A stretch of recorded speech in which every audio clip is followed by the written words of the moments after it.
What is up, everyone? Welcome to an episode of the Creative Differences podcast with a lot of background noise because apparently I live in an insane asylum.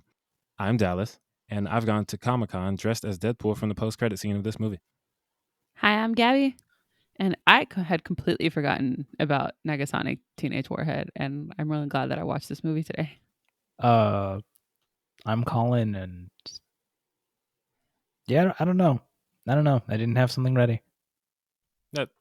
That checks out. Hello, audience. Welcome to Throwback Thursday. It is Thursday, February 11th, and Deadpool is turning 5 years old. Not the character, Woo! not the man, the movie, because that's how our Throwback Thursdays work. Yay! Oh my God, I love this movie. We'll get to that. That's all I'm going to say repeatedly, just in different phrasings. Yep. Before we get into one of my favorite movies ever, please like and subscribe because it would make me so happy if Deadpool was our breakout episode. I don't know what constitutes a breakout episode, but I feel like we ain't got it yet. Now, on to the reminiscing. Gabby, See, what was it like the first time you watched this movie? I think I saw it with you, and I with, think a lot of people saw it with me. yeah, with you and with Demi and Colin, probably. I'm assuming, and Kayla. Yeah, I think that happened. And I think it was everything that I wanted it to be, which is very rare for a movie to deliver on. And then I think I subsequently saw this movie like 3 more times in the movie theater because of how great it was. Yo, same. I remember that day like it was yesterday because it was a magic moment for my life. I was wearing like Deadpool hat, shirt, jacket, probably socks. I would have been wearing Deadpool pajamas if that was like a thing to do at the movies. I should have just done it. That's not important. But yeah, I had been waiting so long and it finally happened. And I never thought it would happen. It was like not New Mutants, because I didn't care about New Mutants that much. New Mutants just kept getting pushed back. Deadpool was like a dream of mine that was growing ever farther away. But yeah, I remember watching it and just being ecstatic. And I don't know if it was the first Deadpool or the second one where at the movie theater we found this drawing of Deadpool. I think it was the first one. Like It was the somebody, first one. yeah, like somebody had drawn this really dope picture of Deadpool in like a Jordan pose wearing Jordan and like left it in the little gift shop area of the movie theater. And we were looking like, is this a trap? What is this? And Kayla, being Kayla, was like, I'm just going to take it. So she goes over. And the dude who drew it, he like popped up from the shadows. He was like, aha, hey guys, this is free. All you got to do is shout me out on social media. Aww. And we were like, yo, this is remember amazing. We'll definitely do that. I'm sorry, I don't remember the dude's name because it was 5 years ago. But he was dope. The art was dope. We still have it somewhere. And I feel like that's perfect because I was the biggest Deadpool fan in that theater. Yeah. Hey, Dallas. Hmm. You know, one of the things I remember most about going to see this, well, not even going to see this movie, about this movie at that time, Is it the after credit scene? it was the very, very clean theaters that we had to clean up Yes. afterwards. Oh my God, that was my favorite. It's already one of my favorite after credit scenes, but the fact that I worked at a movie theater when it came out made it without a doubt my favorite after credit scene of all time because he literally tells the audience, don't leave your garbage lying around. It's a dick move. And just seeing the entire theater of people picking up their own trash, it was unheard of. I wanted that after credit scene to be put after every movie ever released after it. I really wish we could have done that. It was so great. Like 400 people just getting up and carrying their own trash. Like, they're adults who were raised by humans. It was so beautiful. I loved it so much. That's awesome. The I'm glad memories. it actually worked. Oh, yeah. Yeah, because, everybody's going to stay for the end credit scene. And they did, and it worked. And I was just like, yes, another reason for me to love Ryan Reynolds. When that post-credit scene came on, because there were so many of us in the theater who worked at the theater, we all cheered when he said, pick up your garbage. Oh, hell yeah. It was beautiful. Oh, gosh. You could hear like 10 or 12 people just, whoa, yeah. Oh, yeah, I remember that. It's so good. I love it so much. This movie. But about this movie, let's talk about who did the things. This is the featured directorial debut of Tim Miller, who has since gone on to create Love, Death, and Robots on Netflix and Terminator Dark Fate. Dude really likes robots. He And did the in my Hunger Games opinion, movies too. he The what? first one. He did the first Hunger Games movie, I believe. The No. director? Are you saying he directed it? Yeah, I thought he did. The first one. I don't believe so. Oh, darn. I'm sorry then for It's interrupting. okay. Yeah, for the record, he did not. Okay, I was like, Damn nah, it. there's no way. The I would have first, known that. the director of the first Hunger Games movie was a man named Gary Ross. Gary Rouse. Oh, okay. Whoops. I've thought they were the same person for a long time. He has also done What? Seabiscuit and Ocean's 8. Yeah, Yeah. I don't know why, but I'm sorry. I totally ruined your intro. Continue. It's okay. Tim, you're awesome. Gary, you're pretty dope too. You're not the same They're person. not the same person. We acknowledge you as individuals. We respect your individualism. But yeah, Tim Miller's dope. I liked everything he's done so far, and I would continue to support it because I love Deadpool. Terminator Dark Fate was super dope, and Love, Death, and Robots was good overall. Kind of a mixed bag, depending on we're not here to talk about that. It was written by Rhett Reese and Paul Wernick, the writing duo who gave us the Zombieland movies, Six Underground, and Life. So they really like Ryan Reynolds and just Yeah. action comedies. Although Life is not a comedy, it's horrifyingly sad. Oh. Yeah. It's like Alien, but if it came out 30 years later. Anyway, it stars Ryan Reynolds, Miranda Baccarin, Ed Skrein. I looked up how to say it. Shout out to Ed. So it is the way that I said it.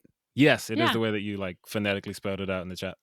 I had to watch 6 interviews to find him saying his name, and it was very frustrating. But he's a nice guy, seemingly, from the interviews. So that was nice. Also, Brianna Hildebrand as Negasonic Teenage Warhead, and a bunch of other people. A couple of which we won't name because we don't want to. Jesus Christ. I'm sorry. IMDb summary. A wisecracking mercenary gets experimented on and becomes immortal but ugly and sets out to track down. What? Yeah, that's the IMDb summary. And Jesus. sets out to track down the man who ruined his looks. That is a way of telling the story. And chances are you know the story, so just leave it at that. So let's talk about the story. He's ugly. That's what It feels IMDb like wants you to get out a of it. reduction of what Oh, happens definitely. to him. Yeah. And it's funny because the character himself does put a lot of emphasis on trying to not be ugly. But I wouldn't reduce the story itself to that. Yeah. I mean, It's a little yeah, reductive. It Yeah, is a oh, little he bit. ugly now. It's a superhero origin story, obviously. But I love the way it's told. It's told in such a creative way. Non-linear storytelling isn't usually my favorite. But I think the way they do it here works really well because you have to start with Deadpool going full crazy because we as an audience have been waiting for that for years just to see Deadpool on screen being Deadpool. So you got to start with something like the freeway scene. But you also have to make us like this person. And I already like him going in because Deadpool. But if all you're showing us is a psychopath cutting people up on the freeway, maybe it would help to endear him a little bit to the audience. So we get to go back to see before he was driven insane and he's just threatening abusers and sticking up for young victims. And he's a mercenary who returns the money back to the young girl who hires him because he doesn't want to take her money. Yeah. So it's just A+. But then at the same time, he also causes his friends to fight so that he could kill somebody to win some money in a Deadpool. Yeah. So it's when he says he's not a hero, it's yeah, definitely believe him. He's multifaceted. Yeah, he's a complex, flawed character. He's the kind of person Demi likes. Demi doesn't like you to be too good, but doesn't want you to be a straight up villain sometimes. Complexities are good. Well, speaking of me, Speaking of you. I also think that it's non-linear narrative. I think for you, I think it works because it's a much simpler non-linear narrative because they don't push back and forth between a lot of different places. It's okay, we're at this time period and now we're back at this time period. You're consistently going back to the highway a lot for most of the movie. Yeah, they kind of use the highway as a frame narrative toward the beginning and then they just give you like pieces leading up to that, and then you get there, and he literally tells you, "All right, we're here now. You saw all this already, so now we can go forward." I love it. I feel like I'm gonna wait till we get to. Well, the love story is story. Like I want to talk about Vanessa, but I guess talking about their relationship is more part of the story. What do you guys think? I mean, you Right? It's see, tricky. those are different things, but I feel like you could talk about them differently because if you're talking about their relationship, you're talking about them as a couple. Whereas Vanessa is also her own person. So if there's something about her outside of Wade that you like, Then we'll get to that with characters. Yeah. ye Cool. So I'm gonna talk about their relationship. It's just so refreshing because neither of them is like you expect Deadpool to be rough around the edges and crazy and raunchy, and then he meets this woman who matches him on every level in terms of that, and they're just so perfect together. And I'm like, this is such a sweet, weird love story. Yeah. Oh, it's great. And they have that like adorable date where they're playing skee ball, and he wins a little Voltron line. Or like he's like, I'll pay for an hour of your time, and then he just takes her to an arcade. Right. And they get that like expectation subversion. Like she's a prostitute and she is, let's say, advertising to him. And he's like, all right, cool. Yeah, I'll pay you. And the shot is literally horizontal. And then you just see that they're standing in front of a skee ball machine. Yep, it's great. And then they still get to do the sex montage, which is also great. Yeah, that's great too. Oh gosh. Okay, well, we're going to move to characters. But before we do that, I have to get to the, like, this movie is really good at montages. And the one I want to get to is the, like, becoming Deadpool scene with the Deadpool rap in it. Yes. It's so dope.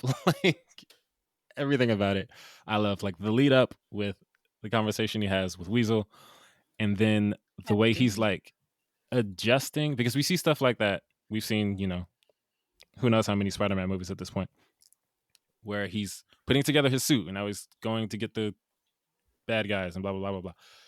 But we see Deadpool doing that, and the way he's like putting together his suit is he's asking, "Where's Francis?" And people aren't responding, so he literally looks at us and it's like, "Is the mask muffling my voice?" And then he changes his mask. Oh, I just love it so much. Or like, he's getting like blood all over it and it's hard to get it out of white stuff. So he started just wearing red. Right. And it's funny Al in the because- background the whole time. Right. I'll just or red, dumbass. And it's like kind of a callback because one of the first things he says to bad guys is, "You may be wondering why the red suit." And then we see him get the idea for the red suit because he's trying to get blood out of his white one. I love it. I love everything about that scene. Yes. But we can move on to characters now. Okay. And I'm going to elect Gabby to lead this section off because if I lead off all the sections, I'm just going to use up all of our time. Then Demi would be like, "Hey, move on," and then you guys will not have said anything. You're just so excited. I am. Okay, so characters. Do we want to start out with Mr. Wade Wilson? I think that makes sense. All righty. Did Okay, you not have anything to here's say? the deal. No, I do. I was waiting for you to start, but no. Okay. So, here's something I noticed just now watching the movie an hour ago. Wade Wilson, right before he's Deadpool, was a little bit more reserved. I feel like he really let himself come out as Deadpool because he was like, chatty and funny and all of that as like Wade Wilson before the transformation. But he really just kind of became loud and like crazy afterward. It's like he in his quest to find Francis and kill him, he just really came out of his shell. It's just something that I wanted to bring up really quickly. But Yeah. I think that's a really good thing that they did because it alludes to like, in the comics, he wasn't like, he'd kill people. He's a mercenary, but he wasn't a complete lunatic before he was Deadpool. Like he was literally tortured into insanity. So now he's turning people into kebabs on the freeway. Yep. But one of my favorite things about this, I guess, kind of like dichotomy that you're describing is in the bar when the guy he calls Agent Smith comes to recruit him. Like their conversation, you can see how bothered Wade is by his violent past because they're talking and the guy is like 41 confirmed kills, blah, blah, blah, blah. And then Wade, as soon as he says that, he takes a drink and says like, it's tough to forget being so, and then he hesitates, and then he says impressive. So Yeah. it's like, I don't want to talk about killing people. I don't like that I've killed people, Mm-hmm. because at this point Wade is still sane, just Mm-hmm. rough. Exactly. And then he gets to the point where he's like, haha, you're about to get killed by a Zamboni. Because now And he's it's like, oh, this dude is crazy. yeah, it's Yeah. like, now he's freaking nuts. And of course he is. He got suffocated, mutilated, stabbed through a piece of rebar, and then Okay. left to burn alive. Also, something. This is just going to take up more of my time, but something that I realized. So he got injected by this like serum, and then Ajax goes, okay, and now like adrenaline is what brings up your powers. Why didn't they just inject them with epinephrine or adrenaline? Why put them through all that? Because Francis is a sadistic bastard. He's because evil. he It can't would have feel been pain. so much cheaper to just, alrighty, so this serum I'm injecting you with is going to bring up any mutant, DNA, and we're just going to hit you with this EpiPen right quick. And also now you're a super slave. Like, like instead of like strapping them to chairs. And also like, I feel like this is not cost effective. Definitely Buying not cost-effective. epinephrine's cheaper instead of making all these torture rooms, and then also having to house and feed these people for however long it takes to bring up these. Like, or I could just hit you with an EpiPen right quick. That's a good point. I was told that like it might also just take like it might not just be adrenaline, right? It might take a little bit more, and that's why they're going through all this, la la la. But in my head, if you just told me, oh, we need some epinephrine, we just need some stress and some, so I'm like, cool, just give them some cortisol and epinephrine, and we're good, buddy. No, we got to torture you. Anyway, All the characters are great. Vanessa's one of my favorite like romantic leads, please, romantic interest. yeah. So there are people screaming because I'm in Ajax factory right now, apparently. Everyone is dope. We spent all of our character time talking about Deadpool and then waiting for my house to quiet down. Can we talk about Colossus and Negasonic really quick and then like move on? Let's do it. So Negasonic Teenage Warhead, I love that they chose like a super random but amazing X-Men that like nobody's ever heard of. I feel like this is the perfect avenue for that. Like if you just have time to do a couple of people and you can't really afford anybody like brand name, you know what I mean? In terms of X-Men, like I feel like this was an excellent way of introducing a character that's got a really neat name that with like a super vague power. Yeah, I agree with everything Gabby said about Negasonic. She's great. She gets even better in the second movie. It's funny because her powers in the comics have nothing to do with what they do in the movie. Oh, really? What are they? She's a telepath and she can like see the future. Ooh. Yeah, well, but- hey, they still have a whole other movie, but we'll get to that. Sure. And her name fits the movie powers a lot better because she freaking blows stuff up. Yep, that makes sense. But yeah, shout out to Brianna Hildebrand. She's great. Also, Colossus. Dopinder's amazing as well. Oh, yes, Dopinder. Oh, my God. I will tell you about the show later, but Dopinder is on this show called Miracle Workers, and amazing. Amazing. Colin, do you not have opinions? I'm just wondering. No one asked. Oh. Who was your favorite character, Colin? Or do you like this movie? Not really, no. Okay, that's fair. Cool. And I will end this section by saying I love Blind Al and her relationship to Wade and their stupid little conversation about IKEA. Oh, yes. Oh, all those IKEA pieces of furniture that they were talking about are real. Yeah, like after this movie came out, I went to IKEA looking for like a bed or something, and I was like, the Emness, the Twiesel, The Brug. the Hardal, the Kulin, the Erdwash, and the Porsche. But yes. Oh, God, it's so good. I love it. Moving on, visuals and sound. I've noticed that with superhero movies, a lot of times, even though superheroes fight and that's a big part of what they do, I don't really care about how good the fight scenes look.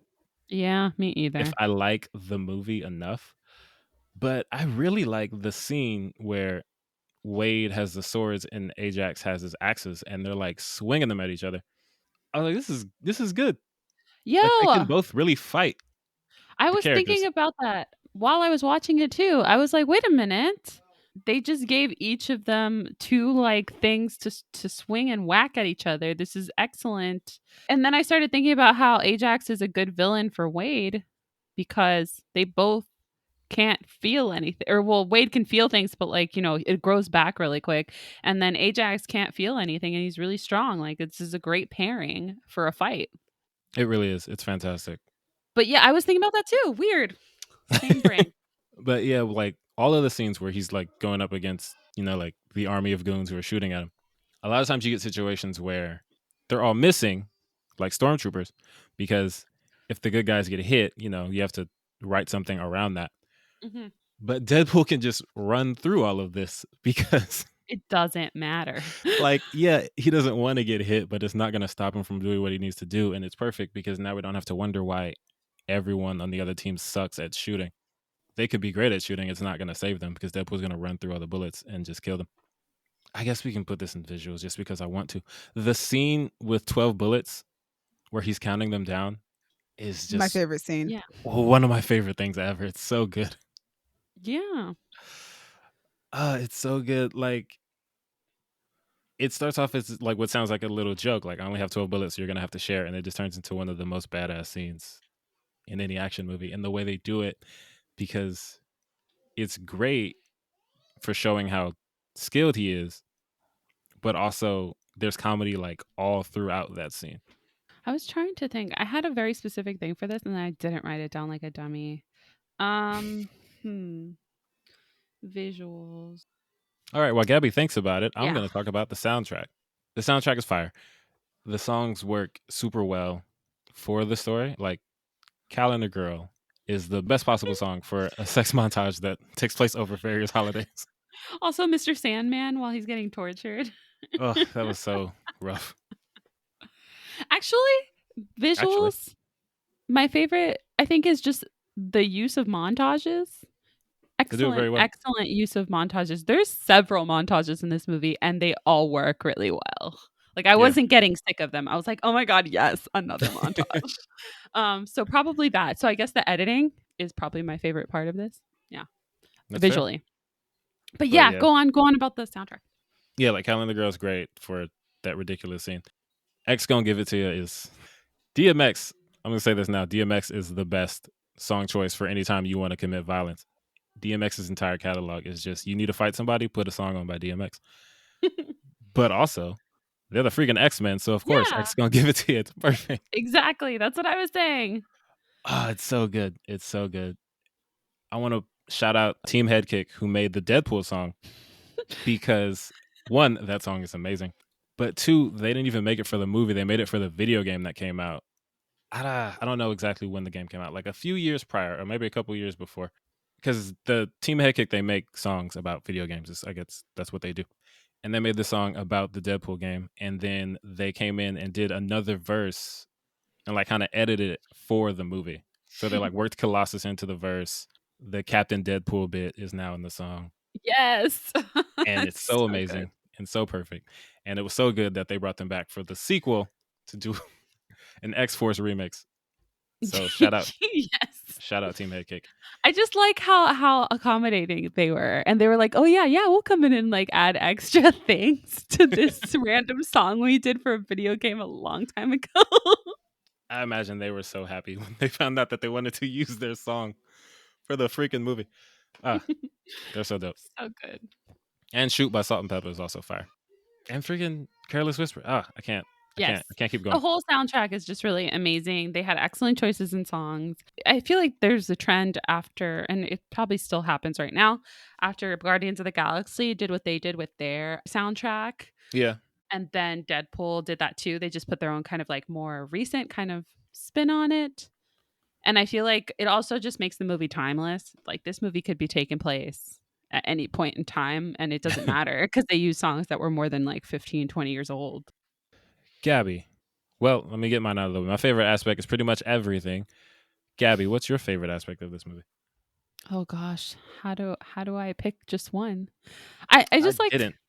Yeah, no, the whole movie's. You know what it is? My favorite thing about this movie is that it met the expectation that I had for it. I can't remember the last time a movie, actually Guardians of the Galaxy probably, but most recently it was Deadpool. Met the expectations that I had for the movie in my head. From the moment that I saw the trailer, I was like, yo, this is like Ryan Reynolds understands Deadpool. And I saw the movie and I was like, yo, Ryan Reynolds really understands Deadpool. And like I left the movie like satisfied and like happy after having watched it, which is rare. Not very often do things meet your expectations, and this one met them perfectly, and it was amazing. I really, really love this movie. I agree with all of that. Colin is here, audience. Colin, do you have a favorite thing about this movie? Not really. That has been Colin, ladies and gentlemen. To me, do you? I don't know how we. Are you in this? You've come in a couple times. I'm gonna have to agree with you, Dallas. All right, sounds good. Yeah, I'm like, what should I pinpoint? All of it. It's all great. I feel it. But also, thank you for casting Miranda Baccarin because I really do love that woman. She's amazing. Yo, the Yes. casting of this movie, with a couple exceptions we won't talk about, is so great. And you know what? Even the people in this movie that I'm not like a fan of in real life were cast well. So I don't want to say that the casting was bad because the people are bad. Everyone was good for the role that they got them for. So we should give mad props to the casting department. You guys are amazing. Yes. So good. This movie made me love Ryan Reynolds, and he is my favorite superhero casting ever because he's literally Wade Wilson. Yeah. We have a section that we do sometimes when it's applicable. Today it is what you're expecting from the next installment. We don't know a lot from about the next Deadpool movie. I mean, the next one is Deadpool 2. That already happened, but we don't know a lot about the third Deadpool movie. Would you guys like me to give a list of things that we know? That sounds dope. We know that it will be rated R. Yes. We know that obviously Ryan Reynolds will be back. Yes, you should. We know that it is being written by Wendy Molyneux and Lizzie Molyneux Logenlin. I hope I pronounced their names correctly. I'm sorry if I didn't. But they are writers and producers for Bob's Burgers and The Great North. Ooh. I do like me some Bob's Burgers. And that this movie will indeed be a part of the MCU. And I think that's all we know right now. Dude, I'm so excited for this. If it's part of MCU, just because it just feels like it's going to be a mad riot. And so many things are going to get made fun of. Oh, I'm so excited. I can't wait. Obviously, I can't wait because I'm me. Yeah, hearing all of that does make me happy. I'm a little upset. Like, the writers of the Deadpool movies are like some of my favorite screenwriters because they're so good at the action comedy stuff. I'm not super familiar with the two writers coming in. I do like Bob's Burgers, so I'm sure that they are still going to be funny. Like, obviously, they're not going to sign up for Deadpool movie if they can't do comedy. It's just whenever you have someone you really like working on a movie and then you find out they're not working on the next one, it's like, But I'm sure I'll love it. I'm sure it'll be amazing. Who's direct? Is it David Leitch coming back? They haven't announced a director for it yet. Okay. Listen, all I want is for them to bring Vanessa back because I had actually forgotten how much I had missed Vanessa in the second movie until I rewatched the first one. And then I was like, I forgot how much of this dynamic I really missed. Yeah. Oh, yeah. She's amazing. She's so great. Her and Zazie in the same movie? Yes, please. Yes. Oh, Also, so isn't amazing. Vanessa supposed to be copycat? So she's supposed to have superpowers, right? So I want to see She her. is. I've been waiting since the first movie for them to give her superpowers. So maybe. Yeah. Also, bring Miranda Baccarin into the MCU, please. Just make my dreams come true. Yes. That would be dope. This episode made me happy. Anything else you guys want to say about Deadpool 3 or whatever? What do you want out of Deadpool 3? Like I said, I want Miranda Baccarin to come back, obviously. So what do you guys want out of the third movie? I guess since we don't really have much information. Fair. Gabby, you can go first. Oh God, I don't know. You know not to put Gabby on the spot. She won't have an answer. I won't. I'm sorry. You guys, look, I can't go first because I talk for 10 minutes about anything Deadpool and then we end up here for 2 hours. Colin. You would? Okay. Honey, I don't even know that I will see the third Deadpool movie. Like, I don't have any wants. Okay, Gabby, I'll go. I want to see Deadpool with Spider-Man. Oh, Because- I want that too. Yes. Their little friendship is always been one of my favorite things. Tom Holland is probably right now my favorite thing about the MCU, aside from Black Panther, obviously. Even if they just give Tom Holland a cameo and also give Charlie Cox a cameo because the Daredevil Spider-Man Deadpool trio is really what I want. Is Oh, it? yeah. Is I've never heard of that trio. Wow. It's really just Daredevil and Spider-Man being annoyed at Deadpool. Oh, that's so great. And then Spider-Man being like, "You're my best friend." Um, what do I want to see? You know what? I want to see what the MCU looks like rated R, because we kind of got a teeny bitty little hint of that when Iron Man was first a thing, like before they sold Marvel Studios to Disney and they made it kind of like wholesome action. You kind of saw like what that would look like, and I was like, "Oh, I wish we could see a little bit more," and then we couldn't anymore. So I'm kind of interested to see what rated R MCU looks like. Yeah. I I feel it. mean, I'm sure Deadpool will not be the last. I'm sure Blade will probably also be rated R. Probably. They haven't announced that. Don't quote me on that. I'm just saying that it's a possibility. It would make Yeah. sense. I mean, it has been in the past, so. That is true. Any final thoughts you guys want to give on this movie? Did Colin give first thoughts? Yeah, he didn't like it. Yeah, it's amazing, and I love it. And please watch it. It's on Hulu. It's on Hulu? Yeah, it's on Hulu. I didn't even know that. You were like, I own it, so I just watched it in my house. Yeah, I just Basically. brought the Blu-ray out. It's streaming, so I just Pulled watched up my it on digital streaming. library. Oh, nice. Shout out to Hulu. Yeah, both of them are on there. Yeah, watch it. It's great. Yes. Audience, thank you for listening. Just listen to me gush for 40 minutes. I feel like we had to let you a little bit because you're just so excited. Yes, I appreciate that. And I want to, like, that leads me into my next thing, is that normally I like to thank you all one by one, but I just want to say thank you to all of you as a unit for providing a platform for me to talk about my favorite movies. Because at this point, we've done Deadpool, Lion King, and Remember the Titans. Aw. So, like, if we get episodes on The Incredibles, Blind Spotting, and Spider-Verse, I've pretty much done what I've come here to do. You'll get Spider-Verse for sure. is going to happen. Yeah, eventually. Whenever that movie. 2022? Supposedly next year, around my birthday. Hey. Oh, dope. Whoa. Yay. But yeah, thank you all for that. Thank you, Crown Digital, Brandon and I, for putting us on Spotify and Apple Podcasts. Audience, let us know what you think about Deadpool. Do you dislike it, like Colin? Do you love it, like the rest of us? You can find us on the media, so tell us. We're on Twitter, y'all_different, Instagram and Tumblr, Creative Differences Podcast, or Facebook.com/Creative Differences PC. I don't know if you guys have seen this tweet that's going around. It's like, name something you could talk about for however long with no preparation. Yes, I've seen that one. Yes. So my answer is Deadpool. So if you want to talk to me about Deadpool, find me on Twitter and Instagram at A King Named Simba.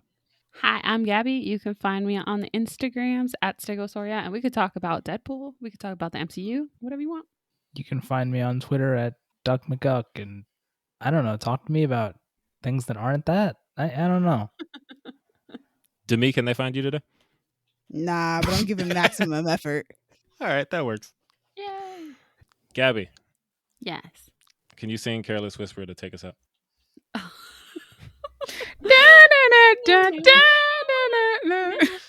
I'm never gonna dance again the way I dance with you. I love it. It's been different, y'all. Bye. Bye. Epic wide shot. Let's pull out. That's the only thing pulling out tonight.